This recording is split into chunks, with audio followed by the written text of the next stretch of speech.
আমি যে তোমার সাথে এখন কথা বলছি, আমি দেখতেছি যে তোমার মাথা নাই, শুধু বডিটা আছে।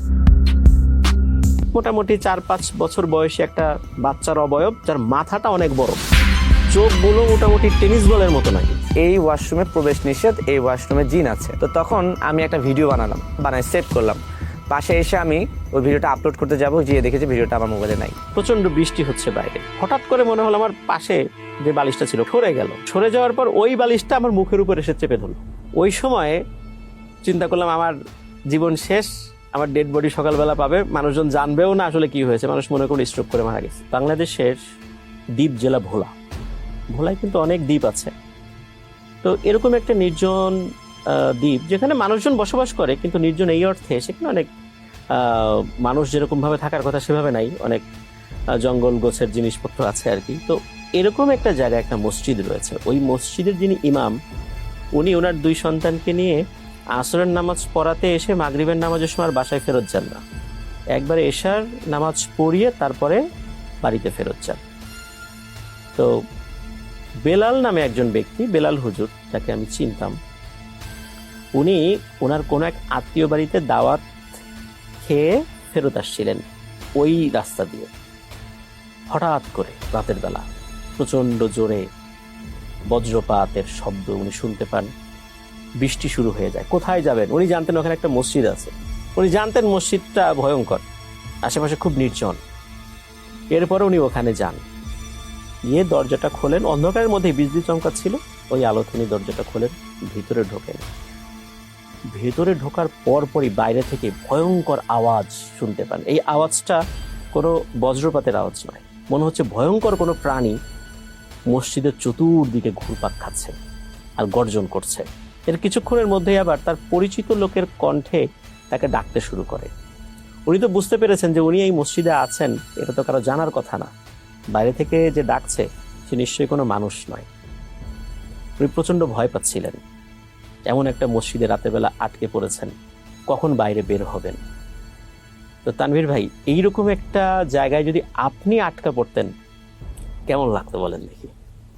সেটাই তো ভাবছিলাম, কিন্তু কথা হচ্ছে যে আদৌ কি আসলে কোনো মসজিদ আছে ভোলাতে এরকম? হ্যাঁ, এরকম জায়গার কথা শুনেছিলাম। কেননা আমরা আফরান দ্য হরর ওয়ার্ল্ড, আমার যে ইউটিউব চ্যানেল, আমরা এখানে যে ঘটনাগুলো মানুষকে বলি, সত্য ভয়ের ঘটনাগুলো আমরা তুলে ধরার চেষ্টা করি। তো সেখানে অনেক মানুষের কাছ থেকে আমরা সত্য ভয়ের ঘটনাগুলো সংগ্রহ করি, সেগুলো তুলে ধরি। এরকম অসংখ্য ঘটনা আমরা Afran the horror world YouTube চ্যানেলে প্রচার করে আসছি 2022 সাল থেকে। হ্যাঁ, সেই গল্পগুলোই শুনবো। এবং আমার নিজের আসলে অনেক কিছু জানা আছে, যদি প্যারানর্মাল বলি, কেউ ভূত বলে, কেউ জিন বলে, সব বিষয়গুলো নিয়ে জানার আছে। আমার নিজেরও কিছু গল্প আছে, আজকে আপনার সঙ্গে যদি সময় হয় একটু শুনবো, শেয়ারও করব। আপনি ভালো আছেন তো? আলহামদুলিল্লাহ ভালো আছি, আপনি ভালো আছেন? আমি মোটামুটি ভালো আছি। আপনাকে স্বাগত জানাচ্ছি আমার আজকের এই আয়োজনে। আপনাকেও স্বাগতম, সময় টিভিকেও স্বাগতম আমাকে ইনভাইট করার জন্য।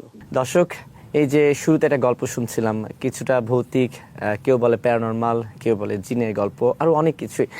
এইসব নিয়ে যিনি দীর্ঘদিন যাবৎ কাজ করে আসছেন, তিনি হচ্ছেন MM রহমতুল্লাহ ভাই, আফরান দ্য হরর ওয়ার্ল্ড নামে আমরা তাকে চিনি। বিশেষ করে এই জগতের গল্পগুলো শুনতে যারা পছন্দ করেন তারা কিন্তু আফরান ভাইকে খুব ভালোভাবে চিনেন। আজকে তার সঙ্গে আড্ডা দেব, কথা বলবো, গল্পগুলো আসলে কি সত্য কিনা, বা এর ভেতরে আরো অনেক গল্প আছে, সেই গল্পগুলো তুলে ধরতে চাই। আশা করি ভালো লাগবে, সঙ্গে থাকুন। আফরান ভাই, শুরুতে বলছিলেন যে কত সাল থেকে আপনি এই জগৎ বা এই গল্পের সঙ্গে যুক্ত আছেন, যে স্টোরি টেলার হিসাবে? আসলে স্টোরি টেলার হিসাবে 2013 সাল থেকে ভূত FM এর সাথে যুক্ত হই। আচ্ছা। আর এরপরে RJ রাসেল ভাইয়ের ভূত.com এর সাথে যুক্ত হই। এরপর 2022 সাল থেকে Afran the horror world YouTube চ্যানেলটা আমি ওপেন করি। এরপর থেকে তো আমি নিজের মতো করে ঘটনা বলে আসছি। তার মানে হচ্ছে এই জগৎটার সঙ্গে কিন্তু দীর্ঘদিনের অভিজ্ঞতা। সেই শুরুর গল্পটা যদি একটু আমাদেরকে বলতেন, যে কিভাবে আপনি আসলে হরর স্টোরির সঙ্গে যুক্ত হলেন? ছোটবেলা থেকেই ভয়ের গল্প শুনতে ভালো লাগতো। বিশেষ করে আমি যখন ছোটবেলায় নানা বাড়িতে যেতাম, নানা বাড়িতে গিয়ে আমি নানির কাছে গল্প শুনতে চাইতাম, খালার কাছে গল্প শুনতে চাইতাম। তাদের কাছ থেকে গল্প শুনে খুব মানে ভয় পেতে ভালো লাগতো। এরপর আমার শিক্ষা জীবনের একটা অংশ কেটেছে মাদ্রাসায়। তো মাদ্রাসায় যখন ভর্তি হলাম তখন আমি সেখানে এই প্যারানর্মাল বিষয়গুলো সম্পর্কে ধারণা পেয়েছি, কিছু সিনিয়র ভাইয়েরা ওনাদের কিছু অভিজ্ঞতা ছিল সেগুলো শেয়ার করতেন। এগুলো শুনে ভয়ও লাগতো, ভালোও লাগতো। একা একা যখন আমরা থাকতাম, অর্থাৎ কয়েকজন আছে আর কি, তখন নিজেরা আলোচনা করতাম কার কাছে কি ভয়ের ঘটনা আছে, সেগুলো শুনতাম। তো এভাবে আসলে শোনা, কাউকে শোনানো, এই যে একটা চর্চা, এর মধ্য দিয়ে আস্তে আস্তে আসলে ঘটনা সংগ্রহ করে বলার অভ্যাসটা আসলে হয়ে গেছে। যদি আমি প্যারানরমাল শব্দটাকে ক্লিয়ার করে জিন প্রসঙ্গে আসি, যেমন আমার ধর্মে তো বলাই আছে যে আমি জিন এবং ইনসানকে তৈরি করেছি আমার ইবাদতের জন্য, যেটা আল্লাহ তাআলা বলেছেন। সো আমাকে ইসলাম ধর্ম মানতে হলে অবশ্যই জিনে বিশ্বাস করতে হবে। কিন্তু মাদ্রাসা প্রসঙ্গ যেহেতু বললেন না যে আপনি মাদ্রাসায় ছিলেন, মাদ্রাসা প্রসঙ্গটার সঙ্গে কেন জানি এই ধরনের জিন বা প্যারানরমাল গল্পগুলো মানে একটু বেশি যুক্ত থাকে। এইটার কারণটা কি হতে পারে, কি মনে হয় আপনার কাছে? আসলে যারা মুসলিম জিন, তো ওনারা দেখা যাচ্ছে যে মাদ্রাসায় এলমে দিন শিক্ষা করার জন্য আসেন। এটা তাদের গোত্র থেকেই পাঠায়, তাদের পিতামাতা পাঠায়। তো যার কারণে দেখা যাচ্ছে যে মাদ্রাসা কেন্দ্রিক এই জিন রিলেটেড ঘটনাগুলো আমরা একটু বেশি শুনতে পাই, এটাই কারণ। আপনার কি এই ধরনের মাদ্রাসায় কোনো অভিজ্ঞতা আছে? আমি যেই মাদ্রাসায় পড়েছি সেই মাদ্রাসায় কোনো জিন ছাত্র পড়তো এমন কোনো তথ্য আমি শুনি নাই। তবে আমি যেই মাদ্রাসায় পড়েছিলাম এটা রাজবাড়ী বিনোদপুর হাফিজিয়া মাদ্রাসা। তো ওখানে একটা জায়গা ছিল, ওই মাদ্রাসা আসলে যার হাত দিয়ে প্রতিষ্ঠা, মরহুম আব্দুর রহমান পীর সাহেব, উনি আব্দুর রহমান পীর সাহেব নামে উনি বেশি পরিচিত ছিলেন। ওনার মাধ্যমেই মূলত ওই মাদ্রাসাটা প্রতিষ্ঠিত হয়। ওনার ছোট ছেলে হাফেজ মাওলানা আলাউদ্দিন আমার শিক্ষক উনি।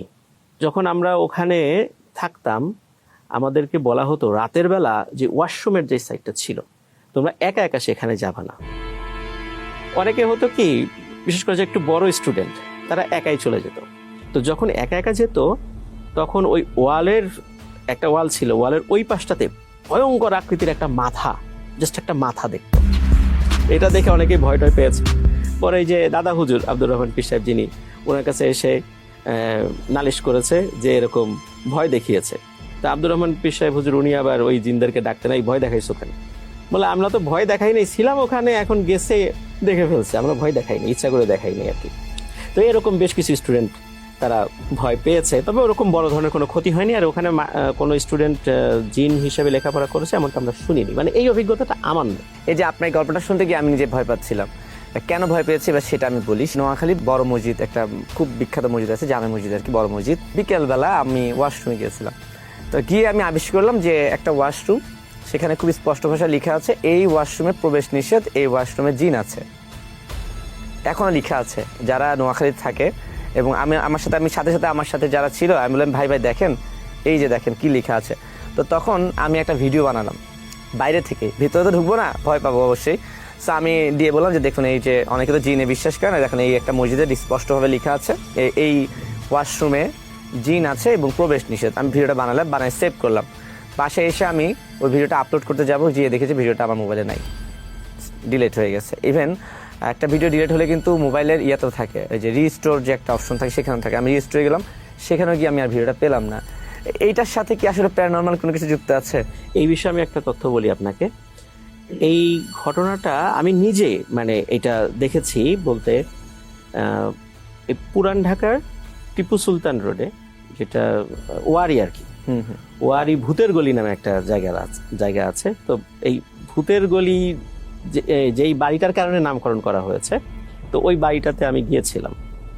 তো ওখানে যেই বড় আপু থাকেন, ওনার নাম হচ্ছে রোমানা রেজা। ওনার ঘটনা কিন্তু আমি শেয়ার করেছি।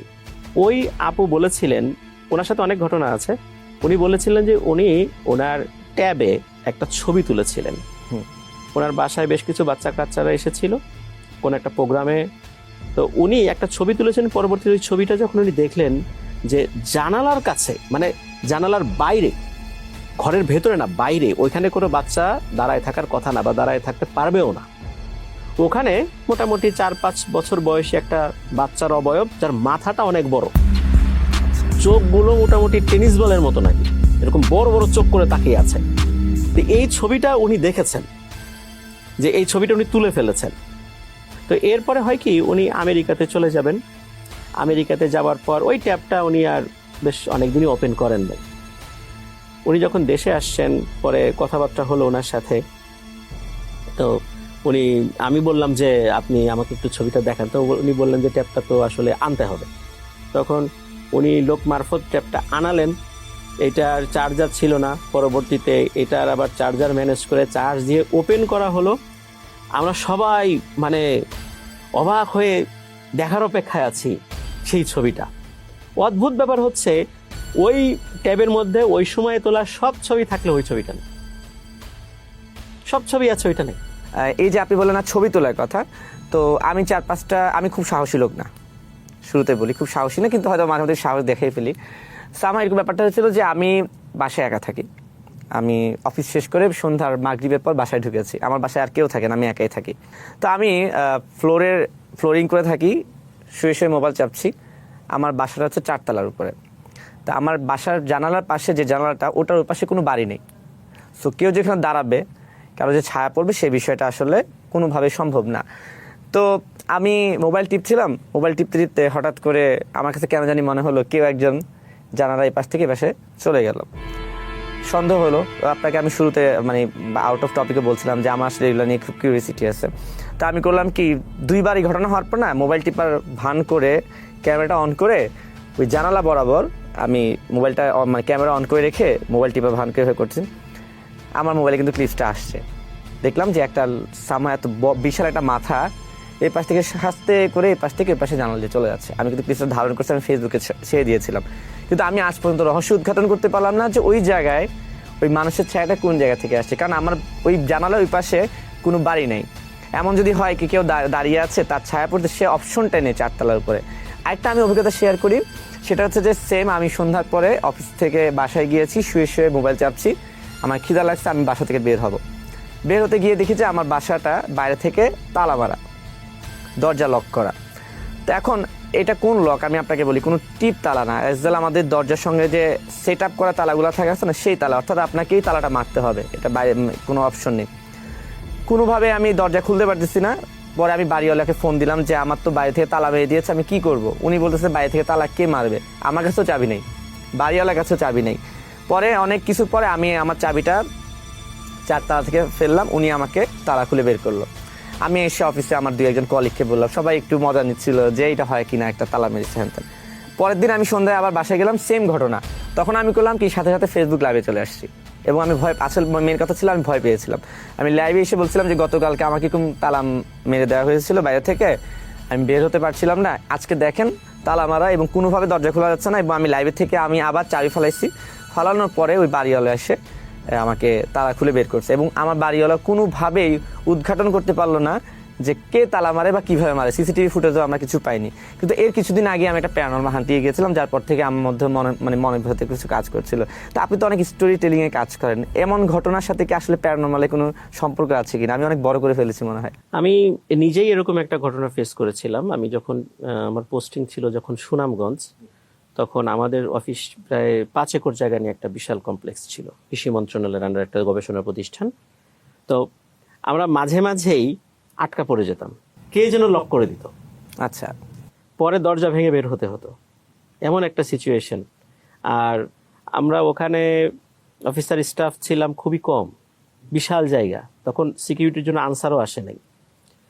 এই ধরনের সিচুয়েশনগুলোতে কেউ আটকা পড়লে চিৎকার করলেও আশেপাশ থেকে শোনার কোনো সুযোগ নাই, বিশাল জায়গা নিয়ে অফিস। তো এই ধরনের সিচুয়েশন আমাদের অনেকেই পড়েছিলেন। আমি নিজেও একবার পড়েছি, আমার সিনিয়র যিনি উনিও পড়েছেন, তারপর বেশ কয়েকজন এরকম সমস্যার মধ্যে পড়েছেন।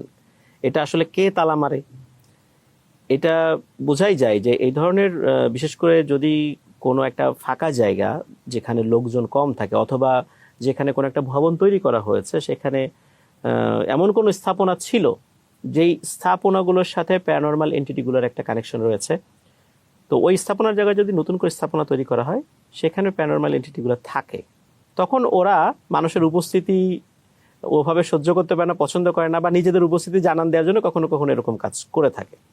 আচ্ছা, তার মানে এগুলোর মধ্যে আসলে বা কিছু একটা আছে, সেদিকে আর না যে। কিন্তু ব্যক্তি জীবনে আসলে আপনি কি করছেন? আপনাকে তো আমরা আসলে হরর জগতের মানুষ হিসেবে চিনি, আফনান ভাই, সবাই যারা আপনার গল্প শুনে, স্টোরি শুনে। ব্যক্তি জীবনে আপনি কিসের সঙ্গে যুক্ত আছেন? ব্যক্তি জীবনে আমি শিক্ষক। আচ্ছা, আমি ঢাকা গভর্নমেন্ট ল্যাবরেটরি হাই স্কুলের টিচার হিসেবে আছি। তো এই যে শিক্ষক আপনি এবং এই বিষয়গুলো নিয়ে কাজ করছেন, তো আমাদের আধুনিক মানুষজন যারা আমরা আছি অনেকে কিন্তু জিন আসলে পড়ি নেই, জিন তো আছে, জিন বা প্যারানর্মাল বা ভৌতিক বিষয়গুলো আসলে বিশ্বাস করতে চায় না। তো আপনি একজন অবশ্যই এডুকেটেড পার্সন, এটা নিয়ে কোনো প্রশ্নই নেই। আপনার কাছে এই বিষয়টা কি মনে হয়? আসলে আমরা আমাদের মধ্যে একটা জিনিস কাজ করে, সেটা হচ্ছে যে কোনো একটা জিনিস আমাদেরকে চোখে দেখতে হবে, বা বিজ্ঞানে যারা সায়েন্স নিয়ে গবেষণা করেন তাদের কাছে সেটা প্রমাণিত হতে হবে, বা সায়েন্সকে বলতে হবে যে হ্যাঁ এটা আছে, তাহলে আমরা সেটা বিশ্বাস করব। আসলে আমরা যারা মুসলিম, পবিত্র কোরআনের সূরা বাকারার কিন্তু শুরুর দিকেই বলা আছে আল্লাযীনা ইউমিনুনা বিল গায়ব, আর যারা ঈমান এনেছে গায়েবের উপরে। এই গায়েবের পরিধিটা কিন্তু ব্যাপক। আল্লাহকে আমরা দেখি না, জান্নাত জাহান্নাম আমরা দেখি নাই, ফেরেশতা দেখি না, জিনও দেখি না, আরো অনেক কিছুই দেখি না, কিন্তু যে জিনিসগুলোর কথা আছে পবিত্র কোরআনে আছে, রাসূলুল্লাহ সাল্লাল্লাহু আলাইহি ওয়াসাল্লাম সেগুলো বলেছেন, আমরা দেখি না দেখি, বিজ্ঞান বলুক না বলুক, সেগুলোতে আমাদেরকে বিশ্বাস করতে হবে। এই জন্য যারা হয়তোবা করছেন না, একটা সময় তারা যদি আরো স্টাডি করতে করতে হয়তোবা বিশ্বাস করবেন। আচ্ছা, এই যে আপনি স্টোরি টেলিং করছেন, এপিসোড আসছে, এই এত এত গল্প আপনি সংগ্রহ করেন কোথা থেকে? অনেকে তো বলে যে বানোয়াট গল্প, ভিত্তিহীন গল্প। হ্যাঁ, এই প্রশ্নগুলো কিন্তু আসছে। আসলে কি বানোয়াট, বা আপনি আসলে সংগ্রহ করেন কিভাবে? কাদের থেকে আপনি বিষয়গুলো কালেক্ট করেন?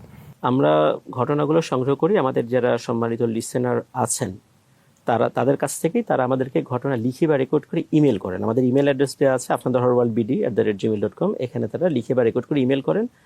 আমাদের প্রবাসী ভাই যারা আছেন, অনেক ঘটনা আমাদের প্রবাসী ভাইদের কাছ থেকে আসে। আমরা যে শুধু ভয়ের ঘটনা একটা শ্রেণী বা একটা বয়সের লোক শোনে, এটাও আমি বলতে পারবো না। কেননা আমাদের বিভিন্ন শ্রেণী পেশার মানুষদের কাছ থেকে ঘটনা আমরা পেয়েছি। ইউনিভার্সিটির টিচার, ঢাকা ইউনিভার্সিটির টিচারের কাছ থেকে আমরা ঘটনা পেয়েছি। এরপর আমি একটা প্রোগ্রামে গিয়েছিলাম, সেখানে বুয়েটের টিচার ছিল, তো উনিও এসে পরিচিত হলেন। আমার কাছে খুবই ভালো লাগলো যে আপনাদের ওয়ার্ল্ড এত রুট লেভেলে চলে গেছে যে ইউনিভার্সিটির টিচার থেকে শুরু করে নিয়ে কওমি মাদ্রাসা যেগুলো আছে, কওমি মাদ্রাসা অঙ্গনের, কওমি মাদ্রাসার স্টুডেন্ট টিচাররাও আপনাদের ওয়ার্ল্ডের ঘটনাগুলো শোনে। তাই এই যেই সব শ্রেণীর মানুষের কাছে আমরা যে পৌঁছতে পেরেছি আলহামদুলিল্লাহ, ওনাদের কাছ থেকে ঘটনাগুলো আমরা পাই। এই যে কাজগুলো করছেন, অনেকে তো বলে এই জগৎটা ভালো না, এগুলোর সঙ্গে যুক্ত থাকলে নিজেরই সমস্যা হয় বা নিজের সমস্যা হতে পারে। তো আপনি যে এত বছর যাবত কাজ করছেন, আপনার কোনো সমস্যা হয় না বা আপনি কোনো কিছু ফেস করেন না? হ্যাঁ, আপনার এই কথাটা সত্য।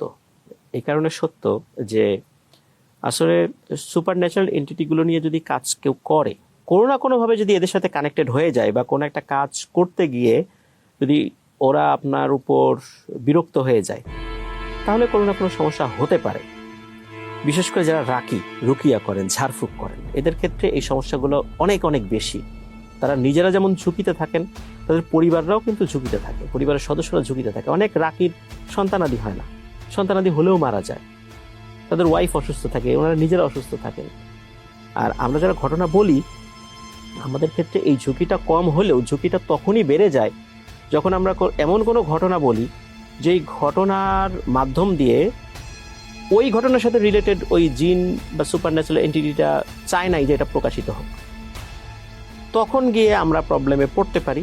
আর একটা কাজ করলে আমরা প্রবলেমে পড়তে পারি, সেটা হচ্ছে যদি এমন কোনো জায়গায় আমরা যাই, ধরেন যে প্যারানর্মাল ইনভেস্টিগেশনে গেলাম, রাতের বেলা গেলাম বা দিনের বেলাতেই গেলাম, সেখানে গিয়ে এমন কোনো কাজ করলাম, আচরণ করলাম, সেখানে থাকা সুপার ন্যাচারাল এন্টিটিগুলো এগুলো পছন্দ করলো না, তখন এটার একটা প্রভাব আমাদের উপর পড়তে পারে। তো আমি সবসময় সবাইকে পরামর্শ দেই যে কোথাও কোনো ভৌতিক প্লেসের খবর আমরা পেয়েছি, ঠিক আছে, আমরা দেখার জন্য সেখানে যেতে পারি। ওখানে গিয়ে এমন কোনো কাজ না করা যার মাধ্যম দিয়ে নিজের ক্ষতি হতে পারে। কারণ আমার বাসায় ঢুকে যদি কেউ ইচ্ছাকৃতভাবে আমার বাসার আসবাবপত্র ভাঙচুর করে, নিশ্চয়ই এটা আমার ভালো লাগবে না, এটা কারোরই ভালো লাগবে না। আপনার বাসায় গিয়েও যদি এরকম কাজ কেউ করে, আপনারও ভালো লাগবে না। তো ওরা যেই জায়গাগুলোতে বসবাস করে, সেখানে আমরা গিয়ে অযাচিতভাবে কোনো কারণ ছাড়া, উৎসুক জনতা হয়ে আর কি, ওখানে গিয়ে এই ধরনের কাজ করলে একটা প্রভাব তো পড়তেই পারে। আপনার কি ব্যক্তিগতভাবে প্যারানর্মাল ইনভেস্টিগেশন যেটাকে বলে একদম স্পটে গিয়ে কাজ করার, এই ধরনের অভিজ্ঞতা কেমন আছে, বা আপনি কি কখনো গিয়ে দেখেছেন? এই ধরনের কাজগুলো পার্সোনালি আমি খুব কম করি। একদম যে করি না তা না, করি, কয়েকটা জায়গায় গিয়েছি, তবে সেটা অবশ্যই একটা নির্দিষ্ট শৃঙ্খলা মেনে গিয়েছি, যাতে করে আমার দ্বারা কারো কোনো ক্ষতি না হয়, বা আমার এই তথ্য প্রচারের পর আমরাও যেন কোনো বিপদের মধ্যে না পড়ি, আর কারো কোনো ক্ষতিও যেন না হয়। এরকম নিশ্চয়তা যখন আমরা নিশ্চিত করতে পারি, মোটামুটি নিজেদের জায়গা থেকে যতটুকু করা যায় আর কি, সেক্ষেত্রগুলোতে আমরা গিয়েছি, এখনো যাই। তবে এটার ফলে কিছু নেতিবাচক প্রভাব আমার শরীরের উপরও পড়েছে। এই সমস্ত কাজ করে আসার পরে বেশ কিছুদিন অসুস্থ থাকতে হয় আমাকে। আল্লাহর রহমতে ঠিক হয়ে যায় আলহামদুলিল্লাহ। তবে অসুস্থতা বলতে কি ধরনের অসুস্থতা ফেস করতে হয়? দীর্ঘমেয়াদে মাথা ব্যথা, মাথা ঝিমঝিম করে, এমন মনে হবে যে আপনি মাথা ঘুরে পড়ে যাচ্ছেন, কিন্তু আসলে আপনার মাথা ব্যথা নাই। আপনি টেস্ট করলে কিছুই ধরা পড়ে না। আমি কিন্তু সিটি স্ক্যানও করিয়েছিলাম, কিছুই ধরা পড়ে না। ডাক্তার বলে আপনি তো দিব্যি সুস্থ। আমি বললাম আমি অসুস্থ, আমি মাথা ঘুরে পড়ে যাচ্ছি, আপনি বলেন আমি সুস্থ, এটা তো আপনার কথার সাথে তো মিলল না।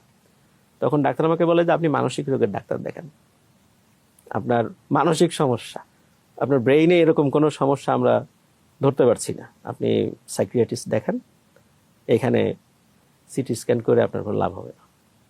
তো এই সমস্যাগুলো যখন আমি ধরতে পারলাম যে আসলে এগুলো করে কোনো লাভ হবে না, তখন আমি নিজের সেলফ রুকিয়া যেগুলো আছে সেগুলো করলে আস্তে আস্তে আল্লাহর রহমতে ঠিক হয়ে যায়। আপনি তো গিয়েছেন, আমি এখন একটু গল্প শুনতে চাই, যে কোনো একটা ছোট্ট গল্প, যে আপনার নিজের বাস্তব অভিজ্ঞতা আছে কি কোনো এই রিলেটেড? বাস্তব অভিজ্ঞতার কথা যদি বলি, আমার একটা অভিজ্ঞতা আছে, এটা খুব মানে ডেঞ্জারাস একটা অভিজ্ঞতা। সেটা হচ্ছে আমি গিয়েছিলাম ময়মনসিংহ, আমি তখন কোচিংয়ে ক্লাস নিতাম। ময়মনসিংহ বিদ্যাময়ী স্কুল আছে একটা, এই বিদ্যাময়ী স্কুলের ঠিক অপোজিট পাশে বেশ বড় একটা ভবন আছে। ওই ভবনে বেশ কিছু কোচিং সেন্টার ওই সময় ছিল, এটা 2016 সালের কথা বলছি, এখন কি অবস্থা আমি জানি না। ওখানে যাবার পর টিচারদের থাকার জন্য একটা বেশ ভালো একটা রুম আছে। তো ওইখানে কোচিং সেন্টার যিনি পরিচালক, ওনাকে বললাম যে ভাই এইখানে কি আশেপাশের লোকজন থাকে? বলে হ্যাঁ আশেপাশের লোকজন আছে। কিন্তু রাত যখন 10টা বেজে গেল তখন দেখলাম পুরো মার্কেটের লোকজন কেউই নেই। আমার মনে হয় মানুষ আমি ওই একাই। রাত্রে ঘুমিয়েছি, প্রচন্ড বৃষ্টি হচ্ছে বাইরে, ঘুম ওভাবে আসছিল না। হঠাৎ করে মনে হলো আমার পাশে যে বালিশটা ছিল, ওখানে 2টা বালিশ ছিল, একটা বালিশ সরে গেল। মনে হলো এটা মনের ভুল, কিন্তু না, সরে যাওয়ার পর ওই বালিশটা আমার মুখের উপর এসে চেপে ধরল। মানে কে যেন অদৃশ্যভাবে আমার মুখের উপর বালিশ চেপে ধরেছে। কি একটা ভয়ঙ্কর সিচুয়েশন, চিন্তা করেন। এই পুরো মার্কেটে কেউ নাই, আমি একা। বাইরে প্রচন্ড বৃষ্টি হচ্ছে, এমন শব্দ হচ্ছে যে আমি চিৎকার দিলেও আশেপাশে কেউ শুনবে। এই ধরনের একটা সিচুয়েশন, আমার দম বন্ধ হয়ে আসছে। আমি কিন্তু ওই যে বোবাই ধরেছে এটা না, আমি কিন্তু জেগে আছি। ওই সময়ে চিন্তা করলাম আমার জীবন শেষ, আমার ডেড বডি সকালবেলা পাবে, মানুষজন জানবেও না আসলে কি হয়েছে, মানুষ মনে করে স্ট্রোক করে মারা গেছে, এরকমটাই। তো ওর ভিতর দিয়েও মনে হচ্ছিল যাক শেষবারের মতো অন্তত আয়াতুল কুরসিটা পড়ি। তো আয়াতুল কুরসিটা পড়তে পড়তে মনে হলো বালিশটা মুখের উপর থেকে সরে গেল। তখন লাফ দিয়ে উঠলাম, চিন্তা করলাম এটা কি মনের ভুল কি না। দেখলাম না, বালিশটা আসলেই যে সরে গিয়ে এক পাশে পড়ে আছে, মানে সুন্দর জায়গায় যে পাশাপাশি ছিল ওইটা ওরকম নাই, পাশে পড়ে আছে। তারপরে উঠে বারান্দায় গেলাম, দেখলাম লোকজন আছে কিনা। বৃষ্টি হচ্ছে, লোকজন তো নাই, কেউই নাই। নিচে নামার চেষ্টা করলাম, নিচে একটা কেচি গেটে তালা লাগানো, বুঝলাম যে নিচেও আর যাওয়ার কোনো সুযোগ নাই, একদম বন্দি হয়ে আছি, সকালের আগে নিচে নামার কোনো সুযোগ নাই। তো এই ধরনের একটা সিচুয়েশনে ফেস করেছিলাম। এরপরে আমি ওই কোচিং সেন্টারের পরিচালককে বললাম, আচ্ছা ভাই বলেন তো এখানে এই বিল্ডিং গুলো সমস্যা আছে কিনা। উনি তো স্বীকার করে না, কিছুতেই স্বীকার করে। আমি যখন ওনাকে খুব ভালো করে ধরেছি তখন উনি একটু আমতা আমতা করে বলে যে একা একটা বিল্ডিং এ থাকলে এরকম একটু হইতেই পারে, তো দোয়া কালাম করে শুবে আর কি। তো এরকম হলো, উনি বললেন। ওখান থেকে চলে আসার পর ওইখানে ক্লাস নিতে গিয়েছেন এমন বেশ কিছু টিচারদের সাথে আমি কথা বলেছি। পরে জানলাম যে প্রত্যেকের সাথেই অনেক ভয়ঙ্কর ঘটনা ঘটেছে, এবং ওনারা লোকলজ্জার ভয় আসলে কাউকে বলেন নাই। এটা বললে মানুষ হাসাহাসি করবে, স্টুডেন্ট হাসাহাসি করবে, এই জন্য আসলে বলেন নাই। কিন্তু ওনারা একবার যাওয়ার পর দ্বিতীয়বার আর ওখানে যেতে চান নাই, বা গেলেও ওইখানে থাকতে চান নাই, অন্য জায়গা থেকেছেন, বা এই ধরনের একটা প্রবলেম ওনারাও ফেস করেছেন। তো আমার সাথে এই ঘটনাটা বেশ, আমি একদম মানে মৃত্যুর মুখোমুখি চলে গিয়েছিলাম একদম। এইটা আমাকে এখনো খুব পীড়া দেয়।